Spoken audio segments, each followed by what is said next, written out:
Welcome to the Rabia and Sana show. We're two Desi girls reinventing cultural norms with love to make difficult conversations easier to help you take courageous steps faster. Whether you feel like a misfit now or have been breaking the standards, this podcast is for you, for the adults, the young. Come as you be and become your authentic self as you desire. Let's go reinvent some cultural norms together. Hello everyone, I am Rabia Piracha. I have been a rebel without a cause for most of my life until I discovered my purpose to empower women to empower themselves.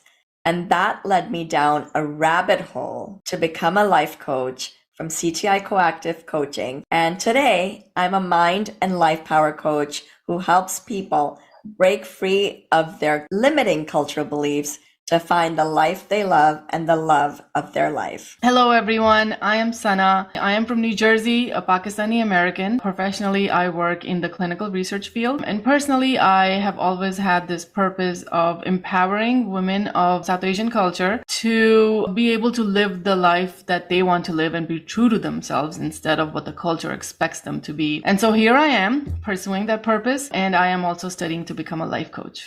Let's get started. Hello, everyone. Welcome to season 2 of the Rabia and Sana show, the place where we talk about reinventing cultural norms for our mental health and well-being. I'm your co-host, Rabia Piracha. And I am Sana Shah. Thank you for joining. Today, Rabia and I have a very special topic to talk about, which will be a great start to the new year, as well as for our new season. It's about self-care and how sometimes it's mistaken for selfishness in our Desi culture and a lot of the cultures. So we really want to dig into this topic. I'm so excited, Rabia, to talk about this. I know, and I think it doesn't get enough attention because no one wants to talk about it. So that's why we're going to delve into why self-care is mistaken for selfishness. Our society conditions us in a way that we feel guilty about taking care of ourselves. And as a woman in the South Asian culture, if I spend time resting or relaxing or getting my nails done or, doing a little pampering for myself, a break from everything else, at times I felt that I was being shamed for doing these things. So did you have that growing up? I completely did. That's why this topic is so dear to me, because it was my personal struggle for years. And as a young mother, and I also was going to school at the same time. And so I had a lot of juggling to do. But I remember whenever I would take time out to do things for myself, I always got comments like, a woman is not a woman who is not taking care of her kids and instead going and taking care of herself, and these comments really made me feel guilty. Like I felt so bad. Like, I'm taking time out for myself. Am I being selfish? And I think gender roles in our culture, the expectation of mothers, daughters, sisters is to be of service to their families. Yeah. And I just want to put one thing out there is that when we are talking about men and women in this podcast, as we've already described, that we're talking about mental health and emotional health and relationships and what's important for everyone. So when I say men, I'm not criticizing. I'm saying that this is how our society and our culture has brought things to be the way they are. And where we're coming from is let's try to shift the way we look at things so that we can improve our relationships, our mental health, our emotional health, and be better people for our children and not have to feel guilty for taking care of ourselves. Because I think it's important sometimes when we're challenging the status quo or the cultural norms, people might feel that they're being criticized. And our intention is not to criticize, it's to awaken and perhaps educate and put a new light onto things that will help us be better as a community, as a society as well. Thanks for pointing that out, Rabia, because I think that's really important to make that clear. And men also deserve self-care, right? Self-care should be everyone. Everyone should take the time out for self-care and not feel guilty about doing it. But in our culture, coming from a woman's perspective, and you and I experiencing that firsthand, we know how the woman's role is really built out to just keep on serving, just keep on doing for others. And whenever we do take the time out to do things for ourselves, we are made to feel that you're doing something which is not important, not your responsibility. You shouldn't be doing that. And so we end up feeling shameful and guilty for it. Right. And because we're supposed to put ourselves last. Yeah. Everyone else comes first. The food needs to be perfect.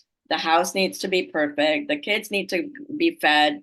The husband needs to be taken care of, or the parents. Not that there's anything wrong with that. All of those things are important, and priorities and responsibilities are necessary. We all have them. Yes. But self-care is not prioritized, and living unhappy can be harmful. Yeah. And I feel like that also leads to resentment from us towards the responsibilities that we have. And we're going to go into the importance of self-care and some things that we can do later on in the episode.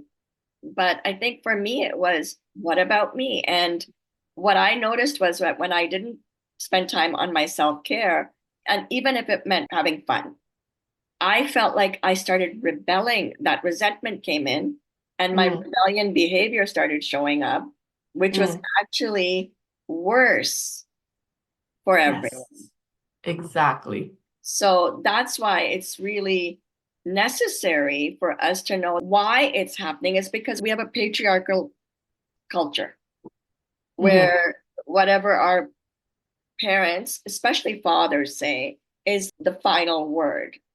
Fathers have a very strong role in our culture. And sometimes we don't take care of ourselves because we don't want to disappoint our families. We want validation from our families. And so we forget about ourselves. We put ourselves last. We forsake our own happiness, our own well being to make other people happy. Yeah. And it shouldn't be a comparison. It shouldn't be that if I don't make you happy or someone happy, that I have to forego my own happiness. Yeah. It can be both. Yeah. Like, why does it have to be one or the other? Why can't we be able to successfully balance the two? Yeah. Why can't we do so? Why do you think, Rabia, that we are in this place in our culture that it's one or the other and that we need to serve? I think a lot to do with the male dominant culture. Who wants to cook and clean all day long? It's nobody's favorite thing to do. We do it because we want to. We do it because it's a necessity. And I think what happened is that times changed in terms of mothers are now economically bigger contributors to the family than they have been in previous generations. But the roles haven't changed as much as the contribution that a mother is making or a sister is making. Yes. The responsibility still comes back to the mother. Yes. And there is an imbalance. I think it is moving and changing, definitely.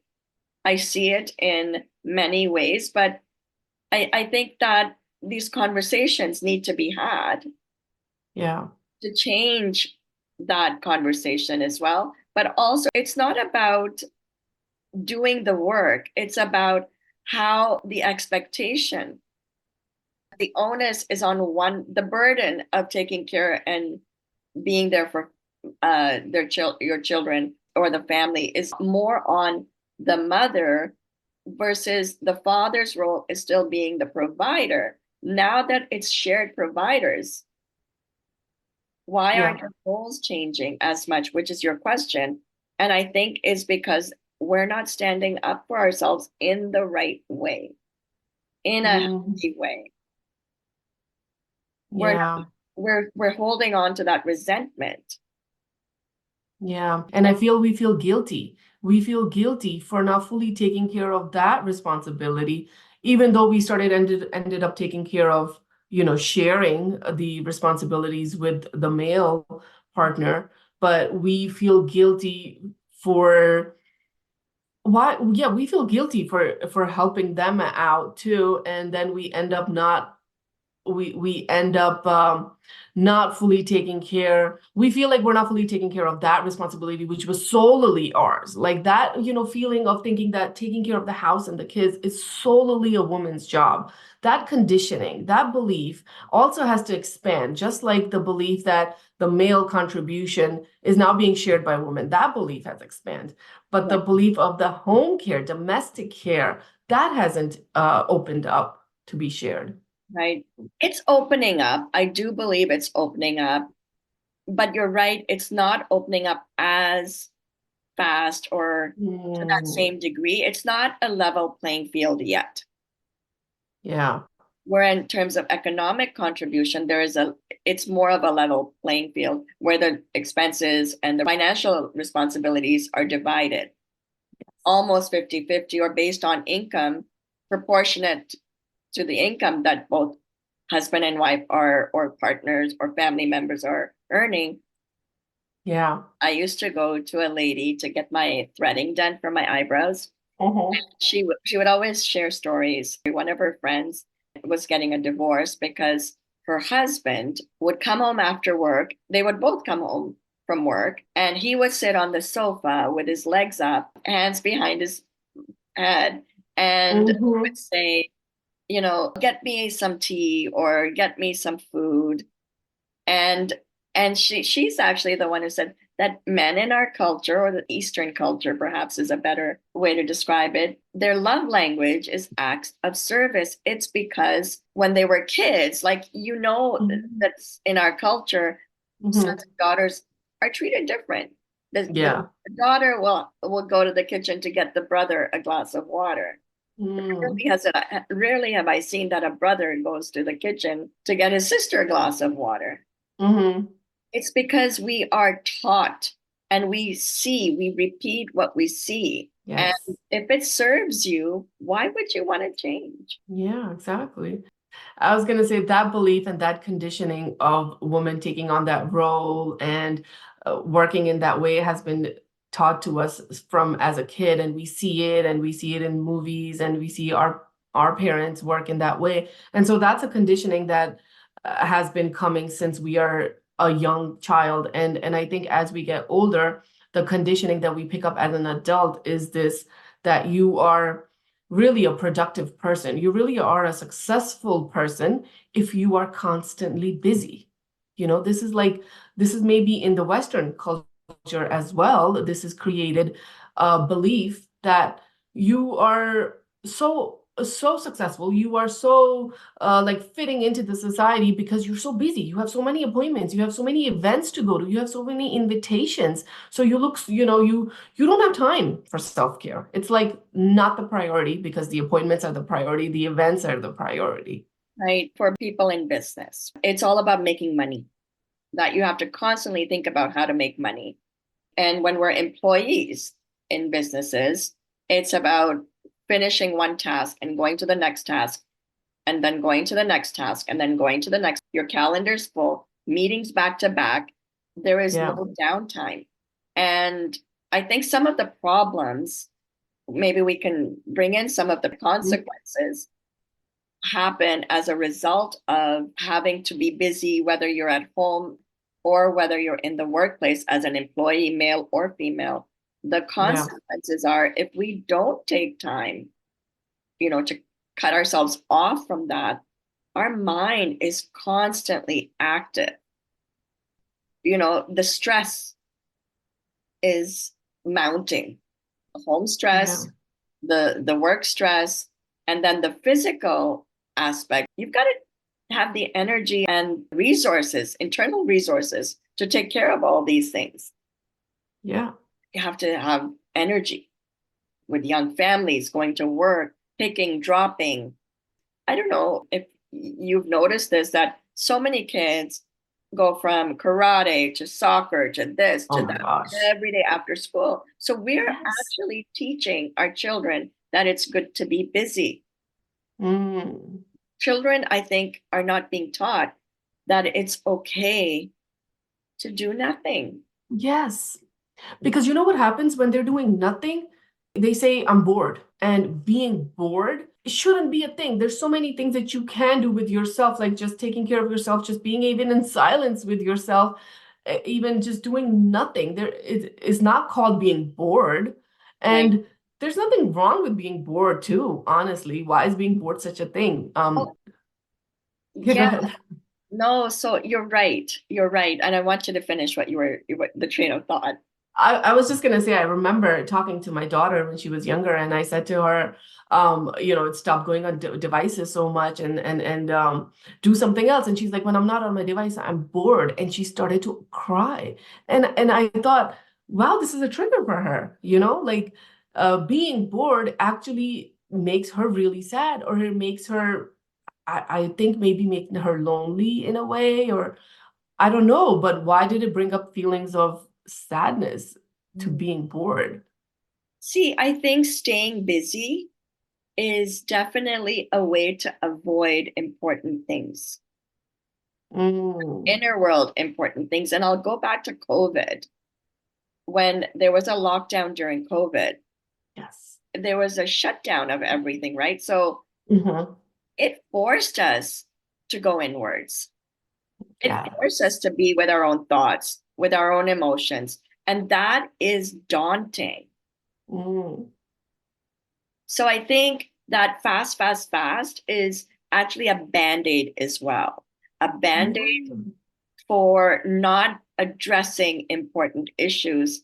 And boredom is actually a state of neutrality. mm, It's a great place to be. It's actually a neutral place.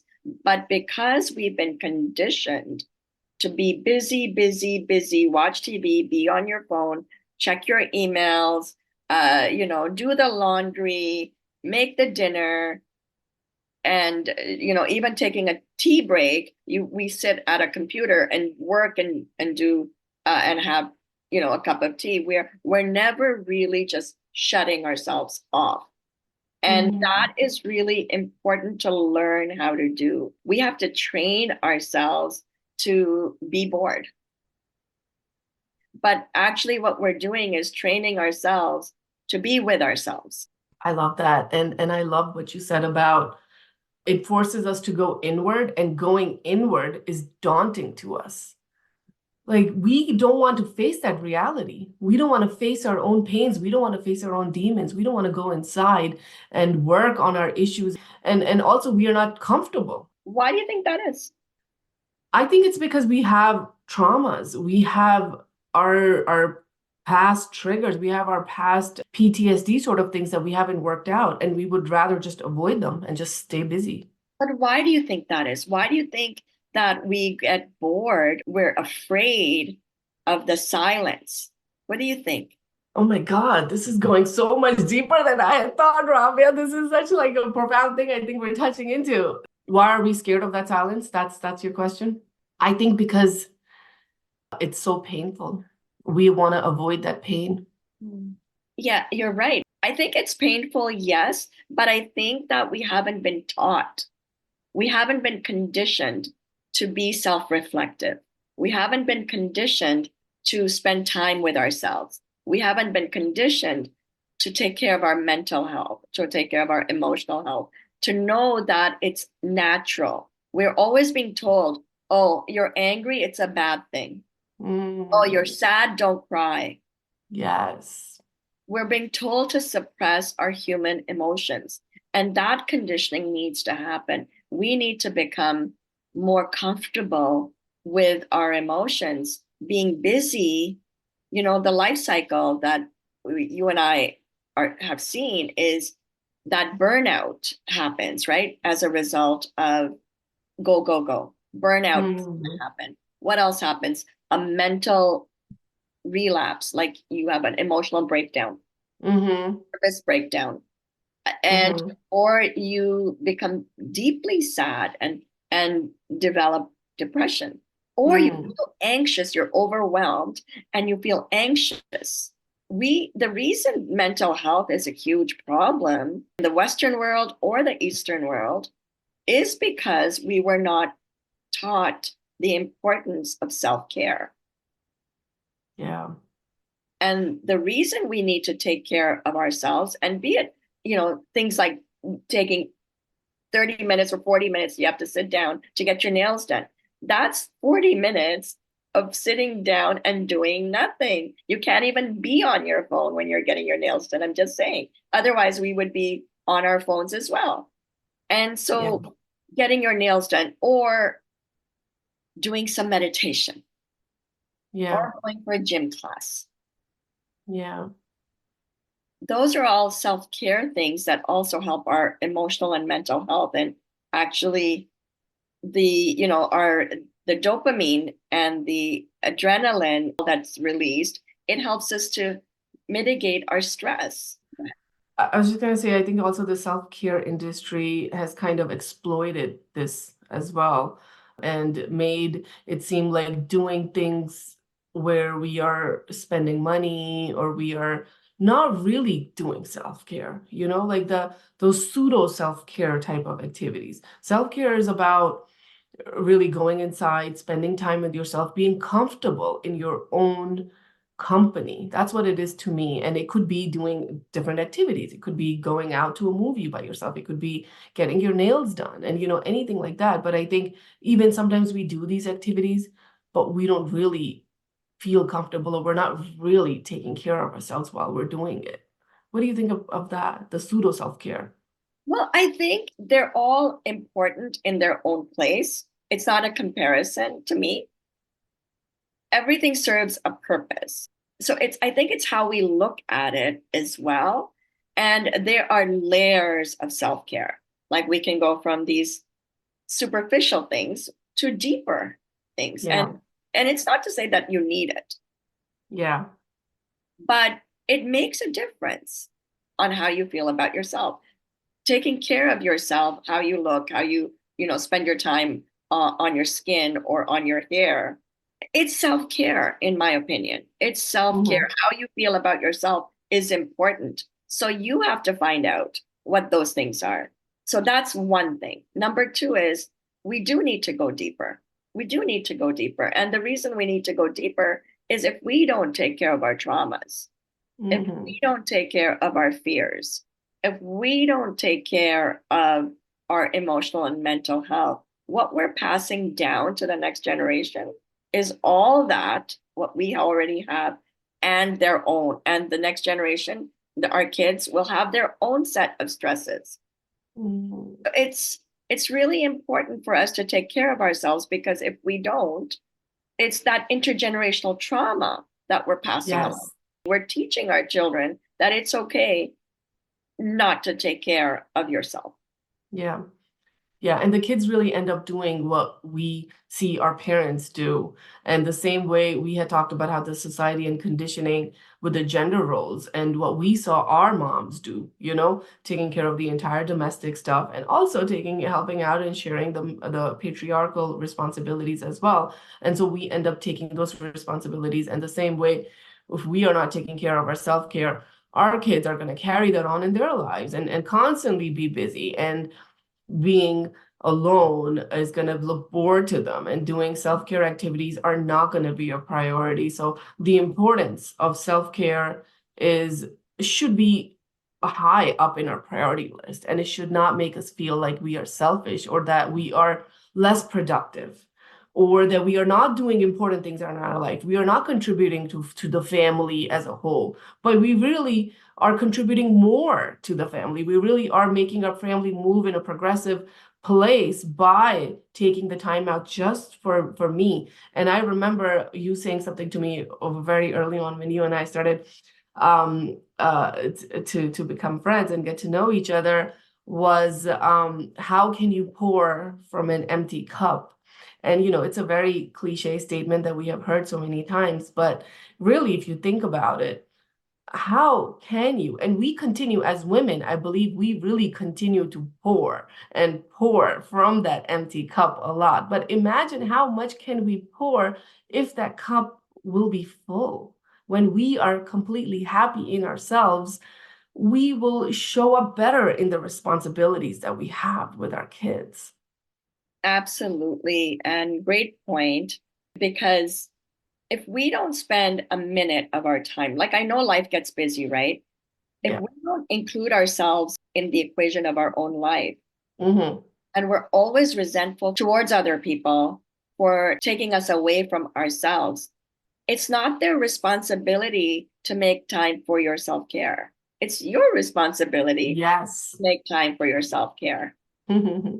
So even if that means just 1 minute, just 1 minute, just one article, just one chapter of a book, if you like to read, just one deep breath to slow down everything and exhale, right? It's not, because even self-care can seem daunting. Yeah.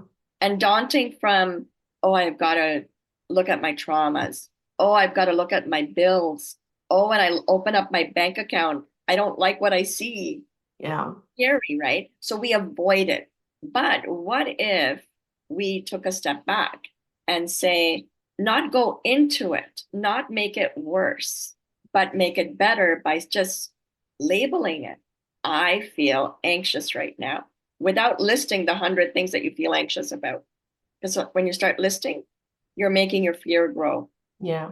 But when you start labeling, you start releasing. I feel Mm. anxious right now, or I feel nervous right now, feel overwhelmed right now, whatever it is.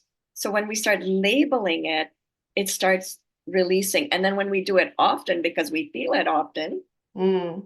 we start shedding. We Mm. start shedding. We don't solve our problems by repeating the problems we're trying to solve. Yeah. Yeah. I think that is so important. And I really love what you said about it is nobody else's responsibility. And that makes me think of, especially in our culture, that is so conditioned to make us believe that we need somebody else's permission to do certain things. And, reminds me of the episode, No One Is Coming to Save You. That one is very dear to me. It's the same concept that I myself was in this. Somebody else needs to tell me, hey, Sana, you need to take some time out for yourself. Why don't you go have a day for yourself? Why did I expect someone else to say that, right? We need to take charge and say ourselves, because no one else is going to know. And it is no one else's responsibility, actually, to say this to us. This is our own responsibility to take time out for self-care for ourselves so that we can be better at what we do. Absolutely. And I think we have to separate things, because I think what happens is we lump everything together. What I do for myself is not the Mhm. same as when someone else does something for me.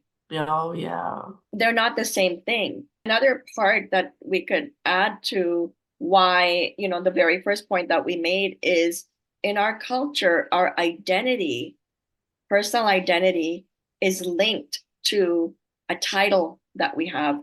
We're a mother, we're a daughter, we're a sister. There's Mm. a title that we have. Each of those titles that we hold as women, we are human beings and we have needs. Mm.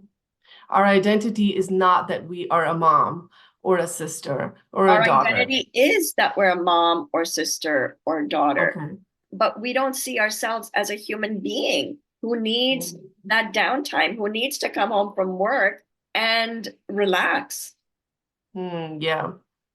I want to go back to that point that you made about we lump it together. We lump what others do for us and what we do for ourselves. So, meaning if somebody else does something nice for us or, act of service or anything like that, that is not self-care, right? Oh, That that's your isn't service. relationships. Remember, I always bring this up, that we have three parallel journeys.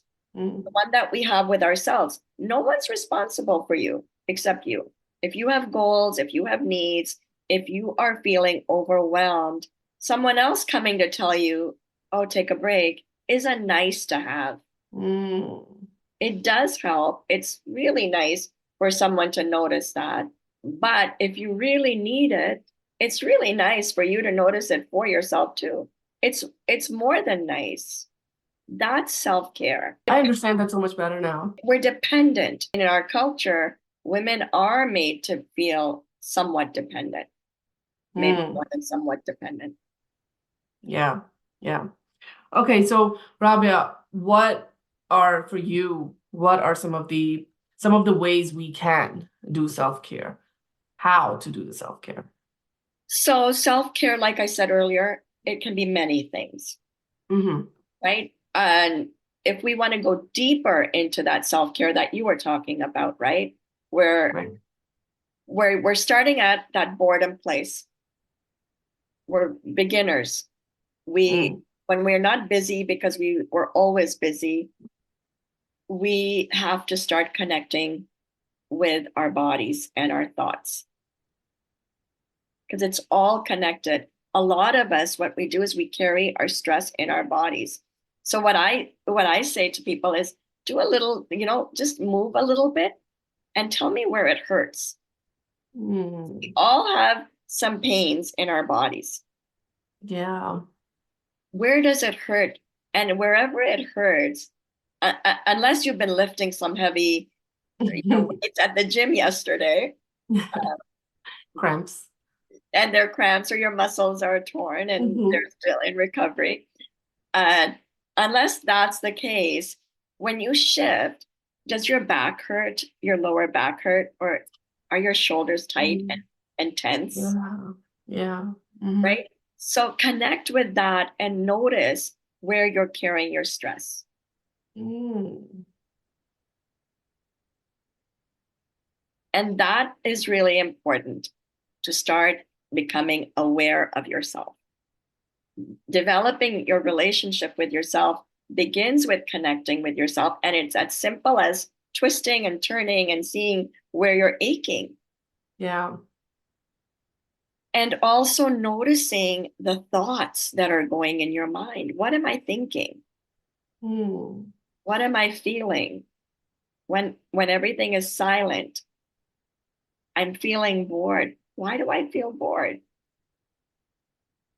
And you can ask yourself questions. What's missing?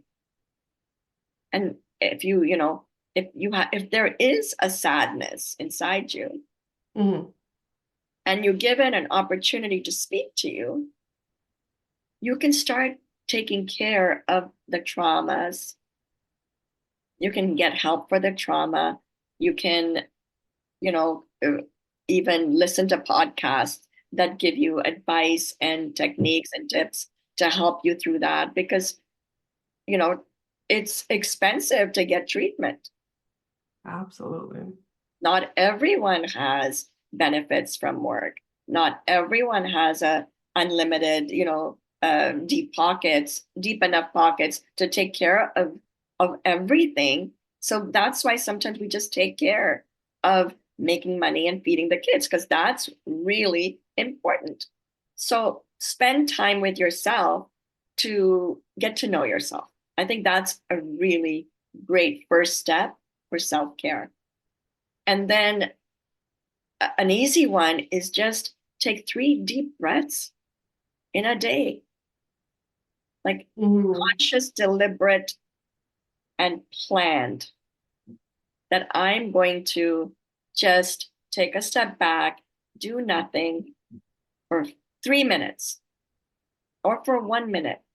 And I'm just going to take a deep breath in and exhale. And box breathing, you can do it 4, 4, 4. You breathe in for 4, you hold for 4, you exhale for 4. And you do that repetitively.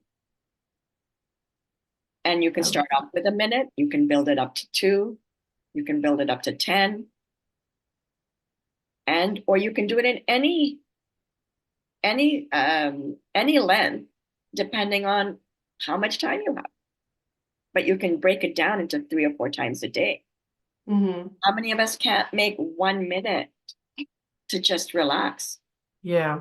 Yeah, it doesn't, self-care doesn't mean it needs to take hours or take a full day. It could just even be 5 minutes, 10 minutes of these things, connecting with yourself, looking inward. And it reminds me, Rabia, a lot of the times when we look inwards, right, we have chaos inside. And so we run away from that chaos. And in our peace vigil, so for the listeners, Rabia and I just recently organized this amazing peace vigil with our beautiful friend Paul, just about to spread peace in this world. And so Gigi, the really awesome speaker, she talked about facing your trauma, and she talked about that the inner peace comes by facing the trauma. So that road to being comfortable in ourselves. I feel like when we really are doing the self-care and looking inward, we don't do it because we're not comfortable in that feeling. And it's because of the conditioning, it's because of what we are taught, it's because of what we see, it's because of all of that. But it's not going to be easy, but you cannot run away from your trauma. The road to getting to the outside is through that pain, and it's hard, it's daunting, but once you go through it, there is light at the other side of the tunnel, and it's painful, but it really is worth it, because then you'll be able to successfully sit down and be peace with yourself. Through it is the way to do it. The way to do it. I love it. Because when we, like, back to what we were talking about, suppressing the emotions.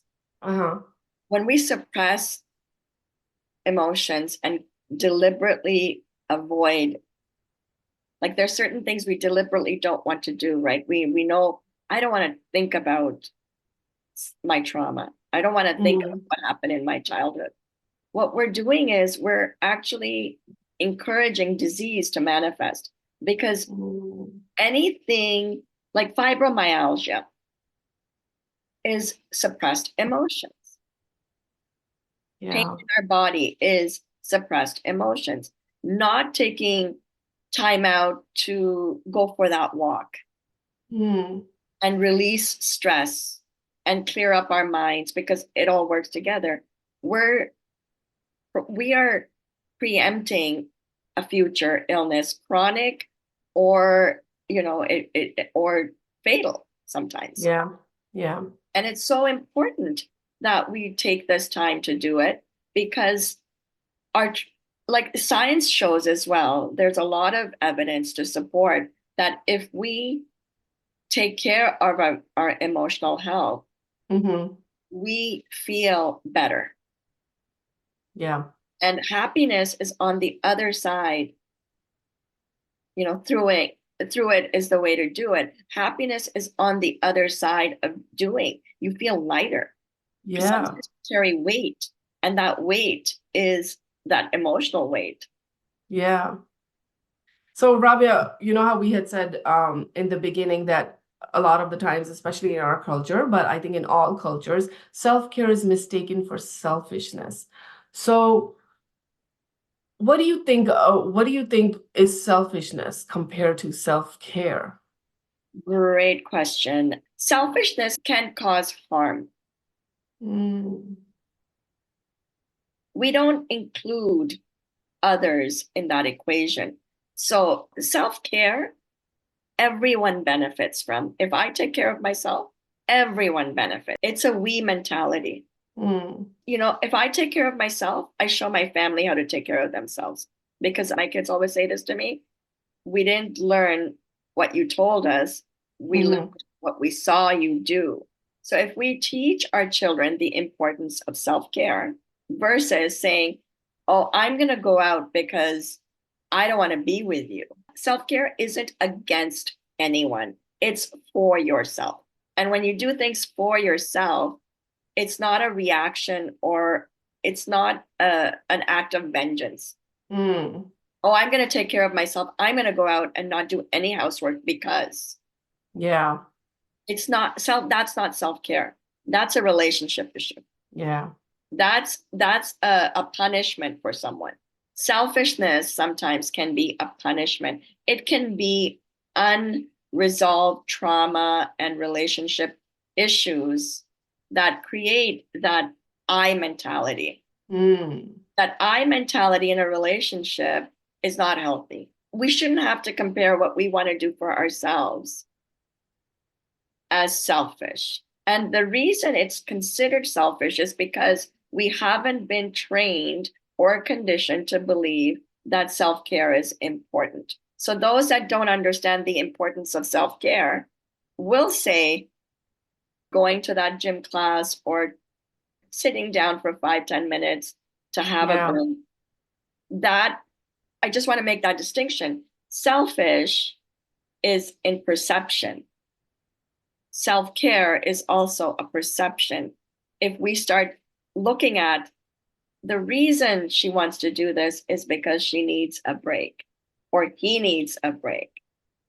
Mm. There's a lot of pressure on men to make the money, to provide their families with a great life. And that stress has been passed down to boys in our culture, especially being that patriarchal culture, has been passed on. And men don't think about self-care either, Yeah. or dealing with their emotions either. But it's also important for men to be able to do things that are not for your family, that are Yeah. just for you. My ex-husband used to love to walk. He would go to the club, the fitness club, to walk, and I would get really frustrated. I'm like, after work, Mm. come home for 5 minutes and you leave. And I get that it's important. He was prioritizing his health, Mm. many years later. I don't believe he was doing it against us. He was doing it for himself. And that there shouldn't be a competition between you and me. It's like, if it's going to be good for my health, then it's not a competition, because if I'm healthy, I can be there for you more. Yeah. Awesome. I love that.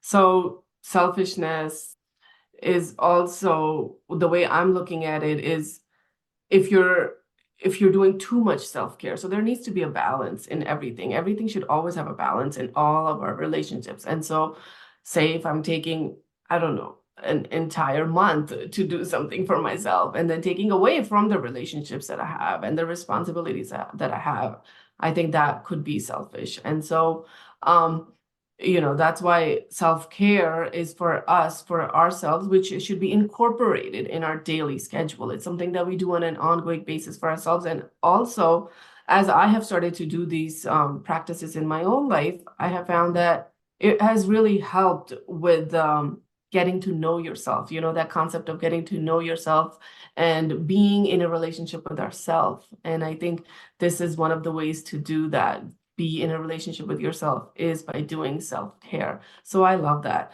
And the way I have done it is I've divided it up into the categories. So there's the emotional health that I need to take care of, and then there's the physical health that I need to take care of, some sort of physical activity. And then there's the development aspect of it, in which learning, changing new things, something in that sort. And so I had tried to target these three. If I have the time, I would do it in one day or divide it among the week or the month, however.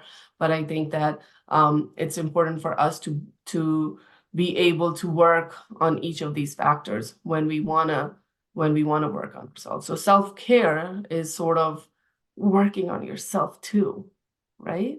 What do you think of that? I would say so, yes. Yeah. Self-care is spending time doing things that are important to you, to yourself. Okay. Mm. And, it's not neglecting, because I think our families are important to us, our children are Mm. important to us. It's not neglecting priorities. Mm. Selfishness can often be considered when we start neglecting priorities. Mm. Yes. Priorities and responsibilities, then it can be selfish. But taking time out, making time, see, we have to make time for self-care. We shouldn't be Mm. finding time for self-care. It shouldn't be on the last of that list. Mm-hmm. It should be at the top of the list so that every other item benefits from that self-care. Yeah. Okay. And so I think we brought up really great points today.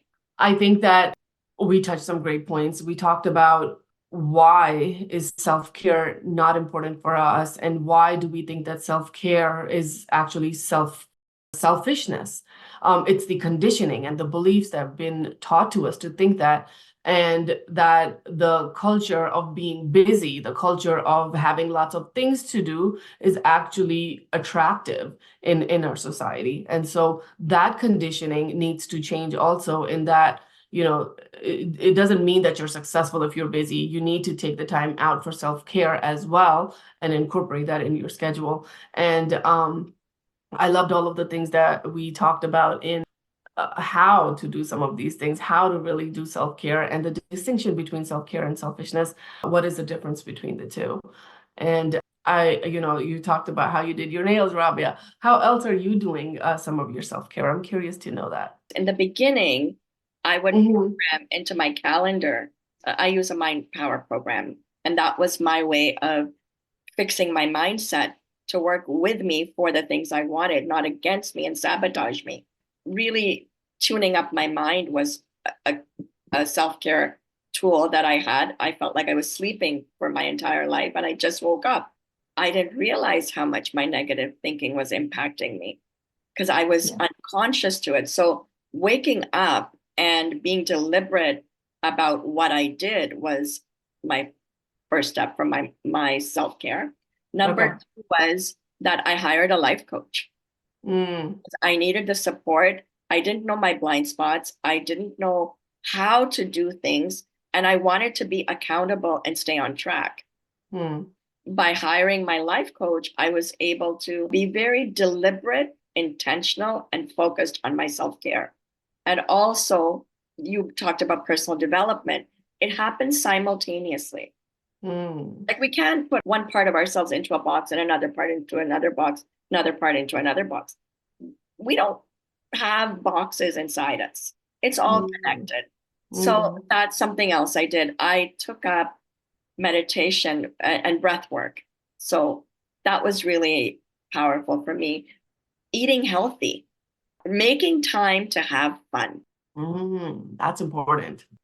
Another way I tackled it is because my self-care involved my relationships too, because they were important to me. I took up all the elephants in the room, in the closets, everywhere in my whole home. And I started dealing with my trauma. I went to therapy. I did everything that I could do potentially with what I knew to feel better, to think better. And so those are some things that I ultimately, and that's why, we do those rooms called Think Better, Feel Better on Clubhouse. There are lots of things that we can do to help us. So that's what I did. That's really awesome. That's really, really awesome, Rabia. I love that. And I invite our listeners to write down some of this, because this is some really amazing tips and tools that we all can do in our daily lives. And it doesn't need to take lots of time. You could, however your schedule allows, build it into your schedule. Yep. And so my only thing is that sometimes what happens is that we're doing the work, but we aren't seeing the results we want. And having support and structure is really important. And that's what I had in the goddess group. Every week we would meet and there was support and structure. So then you're accountable and you're on track. You don't regress, you keep making progress. And sometimes doing nothing is okay. Doing nothing does not mean not making progress. But the question is, when you're doing nothing, what are you consuming during that time?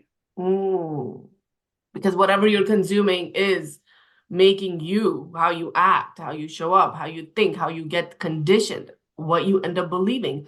It's all part of it. Because our conscious mind, our subconscious mind, our unconscious mind, they work together. 90% of what we do is unconscious. We don't think about getting out of bed. We don't think about our motor skills. We don't think about doing things. Yeah. But when we become aware, with awareness comes great transformation. Yeah, I love that. Well, your nails look really nice, Rabia. I can see them a As do little bit. yours. As do Thank you. Thank you. One of the things that I did for my self-care this week was that I took time out to celebrate my birthday. I had a great time with my friends, and I want to say that point again for our listeners to really understand about what you said, the support group that you said with the goddess group that you did. Going out and looking for support is also self-care. Don't expect support to show up on your doorstep. Somebody's knocking the door. Hey, I'm here to support you. Are you alone? No, you have to go out and look for that, even outside of therapy or having a life coach. And, a lot of the times our life circumstances don't allow us to have that convenience. And so there are other tools out there, like, our podcast is a support, and that's one of our purposes why we're doing this. And so looking for support and doing these activities with your support group, and what you are consuming, what you are watching, what you are listening is self-care also. So I really love that. And support group, I will say it's very important to have a support group that's not emotionally attached to you. What does that mean?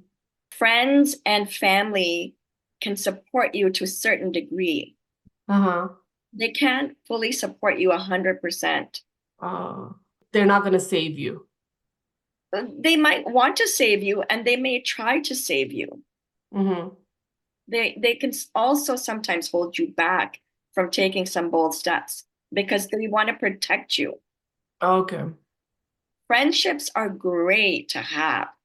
Don't rely on them to be that support structure that you need. Having an organized group that's a support structure is different than having supportive friends. Completely. So there are lots of things that we can do to find support, but you do have to show up for it. Yeah. You have to show up for your own self-care. Yeah. You have to show up for your own self-care, and that is not selfish. I think that's a very important message that we're giving to our listeners. You have to show up for your self-care. You are responsible for your self-care, and that is not selfish. Exactly. And that brings us to the end of this episode. Yes. It was so much fun today to start our season 2 off and talk about selfishness and self-care. To our audience, to our listeners and viewers, that you found some nuggets here that you're going to apply into your daily life. And please share in the comments here on the YouTube channel, in the comments below, to tell us what are you doing for your self-care. And if you need support, tell us what topics you need support on so we can add them and talk about them in more detail. Yeah, and help you with your self-care while we do that. It was really, really awesome, Rabia, to talk to you about self-care and selfishness. And here's to the new year, 2024, where we focus on our self-care. That's time of our episode. We're 2 Desi girls. Reinventing cultural norms. With love. With love. Bye, everybody. See you next time. Bye. Thank you for listening. We hope you enjoyed today's episode. Please rate, subscribe, and review wherever you listen to podcasts, and follow the Rabia and Sana Show on social medias. Remember, you can watch the video version on YouTube, and don't forget to share, like, and subscribe. If you want life coaching services, or you are reinventing cultural norms for yourself and think you would be a great guest and want to be on our show, please email contact@therabiaandsanashow.com. And be sure to check out our next episode. See you next time. See you next time.